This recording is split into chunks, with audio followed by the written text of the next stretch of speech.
春日部つむぎのゲーム作ってみよう。親愛なる視聴者の皆様、こんにちは。どうも、春日部つむぎです。今回は2つ、テクスチャーレイマテリアルを使った瞬きと口パクと、ペーパーフリップブックを使った瞬きと口パクをやってみようと思います。テキスチャで瞬きと口パクやってみた。早速、作ってみましょう。1、準備。1の1、インポート。テクスチャをエンジンにインポートします。本体として、顔なしのイラストをインポートします。瞬き用として、目を開いたイラストと目を閉じたイラストをインポートします。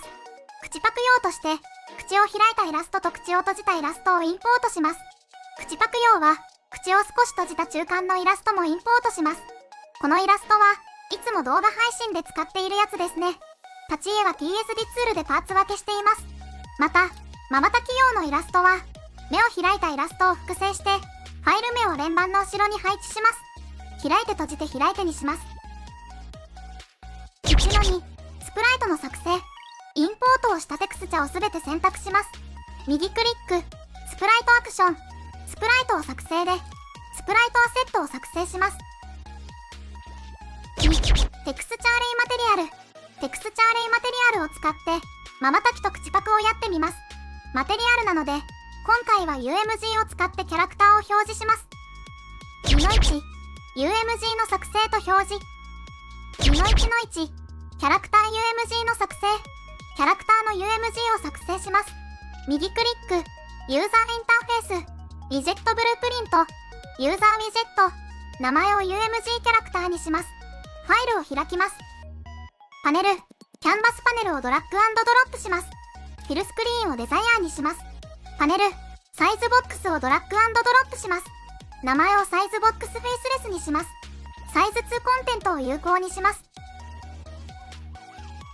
一般、イメージをサイズボックス配下にドラッグ&ドロップします。名前をイメージフェイスレスにします。詳細パネル、イメージで顔なしのスプライトを指定します。パネル、サイズボックスをドラッグ&ドロップします。名前をサイズボックスブリンクにします。サイズ2コンテントを有効にします。一般、イメージをサイズボックス配下にドラッグ&ドロップします。名前をイメージブリンクにします。詳細パネル、イメージで目が開いたスプライトを指定します。パネル、サイズボックスをドラッグ&ドロップします。名前をサイズボックスリップシンクにします。サイズ2コンテントを有効にします。一般、イメージをサイズボックス配下にドラッグ&ドロップします。名前をイメージリップシンクにします。詳細パネル、イメージで口が開いたスプライトを指定します。コンパイルして保存します。2の1の2、表示用 UMG の作成。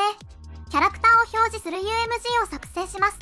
右クリック、ユーザーインターフェース、ウィジェットブループリント、ユーザーウィジェット、名前を UMG メインにします。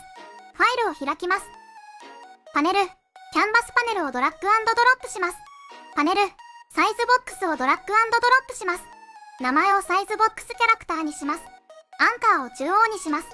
1サイズをすべてリセットします。サイズ2コンテントを有効にします。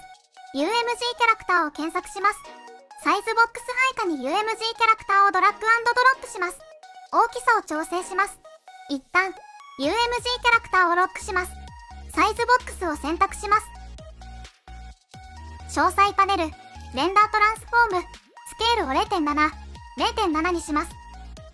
1x をマイナス700.0、1y をマイナス1200.0にします。コンパイルして保存します。2の1の3、UMG の表示。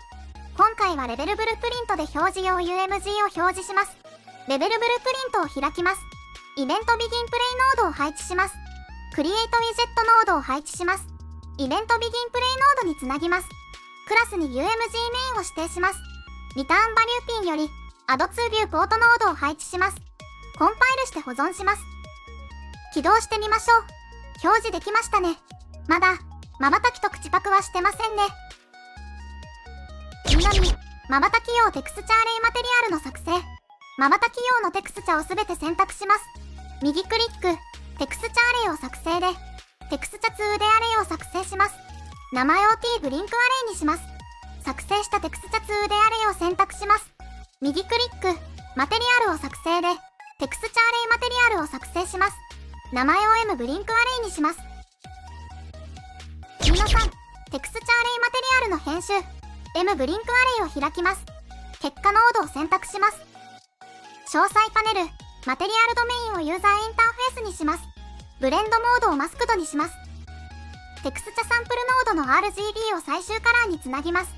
アルファをオパシティマスクにつなぎます。テクスチャコーディネートノードを配置します。テクスチャコーディネートノードよりアペンドベクターノードを配置します。タイムノードを配置します。タイムノードよりマルチプライノードを配置します。BT を伸ばしながら S キーを押します。スカラーパラメータが配置されます。このパラメータは基本的に FPS を記入します。パラメータ名を FPS にします。FPS に30を記入します。マルチプライノードよりフロートモジュロノードを配置します。BT を伸ばしながら S キーを押します。このパラメータは基本的にテクスチャアレイマテリアルで使用しているテクスチャの数を記入します。パラメータ名をナンバーオブテクスチャにします。3を記入します。フロートモジュロノードをアペンドノードにつなぎます。アペンドノードをテクスチャサンプルノードにつなぎます。瞬きが速いですね。調整します。FPS を 3.0 にします。ナンバーオブテクスチャ S を 10.0 にします。好みに調整してください。保存して閉じます。2の4、口パク用テクスチャアレイマテリアルの作成と編集。口パク用のテキスチャをすべて選択します。右クリック、テクスチャアレイを作成で、テクスチャ 2D アレイを作成します。名前を T リックシンクアレイにします。M ブリンクアレイを複製します。名前を M リックシンクアレイにします。ファイルを開きます。テクスチャサンプルノードを選択します。詳細パネル、テクスチャで T リックシンクアレイを指定します。遅いので調整します。FPS を 10.0 にします。ナンバーオブテクスチャ S を 4.0 にします。保存して閉じます。2の5、テクスチャアレイマテリアルの割り当て、UMG キャラクターを開きます。イメージブリンクを選択します。詳細パネル、イメージで M ブリンクアレイを選択します。イメージリップシンクを選択します。詳細パネル、イメージで M リップシンクアレイを選択します。もう瞬きと口パクしてますね。コンパイルして保存します。起動してみましょう。ちゃんと瞬きと口パクしてますね。3、ペーパーフリップブック。ペーパーフリップブックを使って瞬きと口パクを作成します。3の1、瞬き用ペーパーフリップブックの作成。ペーパーフリップブックを作成します。右クリック、ペーパー2で、ペーパーフリップブック。名前を PFB ブリンクにします。ファイルを開きます。瞬き用のスプライトを選択します。ペーパーフリップブックにドラッグ&ドロップします。もし表示されてなければ、一度保存して閉じて開きます。瞬きが早いですね。詳細パネル、フレームパーセカンドを 1.0 にします。保存して閉じます。3の2、口パク用ペーパーフリップブックの作成。瞬き用と同じように作成します。右クリック、ペーパー2で、ペーパーフリップブック。名前を PFB リックシンクにします。ファイルを開きます。口パク用のスプライトを選択します。ペーパーフリップブックにドラッグ&ドロップします。詳細パネル、フレームパーセカンドを 10.0 にします。保存して閉じます。3の3、ペーパーフリップブックアクターの作成。アクターブループリントでペーパーフリップブックを表示します。右クリック、ブループリントクラス、アクタ。名前を BTTFB キャラクターにします。ファイルを開きます。ビューポートを開きます。コンポーネントパネルのクラス追加より、スプライトコンポーネントを配置します。名前をフェイスレススプライトにします。ソーススプライトで顔なしの本体スプライトを選択します。コンテンツブラウザから表と裏用として PFB ブリンクと PFB リップシンクをそれぞれ2つドラッグ&ドロップします。PFB ブリンクを選択します。名前を FPFB ブリンクにします。トランスフォーム 1Y0.1 にします。PFB リップシンクを選択します。名前を FPFB リップシンクにします。トランスフォーム 1Y0.1 にします。TFB ブリンクを選択します。名前を BTFB ブリンクにします。トランスフォーム 1Y-0.1 にします。TFB リックシンクを選択します。名前を BTFB リックシンクにします。トランスフォーム 1Y-0.1 にします。フェイスレススプライトを選択します。トランスフォーム回転を Z-90 度にします。3の4、アクターの向き、イベントグラフに移動します。常にプレイヤーの方を向くようにしてみます。is バリッドノードを配置します。イベントティックノードにつなぎます。ゲットプレイヤーポーンノードを配置します。インプットオブジェクトピンにつなぎます。BTFB キャラクターの位置を取得します。ゲットアクターロケーションノードを配置します。プレイヤーの位置を取得します。ゲットプレイヤーポーンノードよりゲットアクターロケーションノードを配置します。ファンドルックアットローテーションノードを配置します。スタートピンにこのアクターの位置をつなぎます。ターゲットピンにプレイヤーの位置をつなぎます。ファンドルックアットローテーションノードのリターンバリューピンを右クリックして構造体ピンを分割します。セットアクターローテーションノードを配置します。is バリッドノードの is バリッドピンにつなぎます。ニューローテーションピンを右クリックして構造体ピンを分割します。Z 軸回転、横回転だけプレイヤーの方に向くようにします。ファンドルックアットローテーションノードのリターンバリュー Z ピンをセットアクターローテーションノードのニューローテーション Z ピンにつなぎます。コンパイルして保存します。BTPFB キャラクターをレベルに配置します。インド、ワールドセッティングで、ワールドセッティングパネルを表示します。デフォルトのポーンクラスをスペクテータポーンにします。スペクテータポーンはコリジョンだけ持っているポーンです。よく感染者として使用します。起動してみましょう。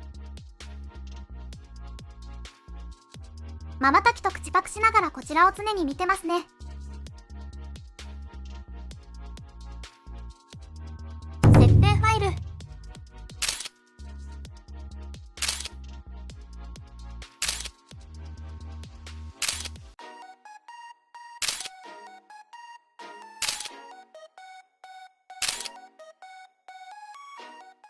瞬きと口パクで演出の幅が増えましたね。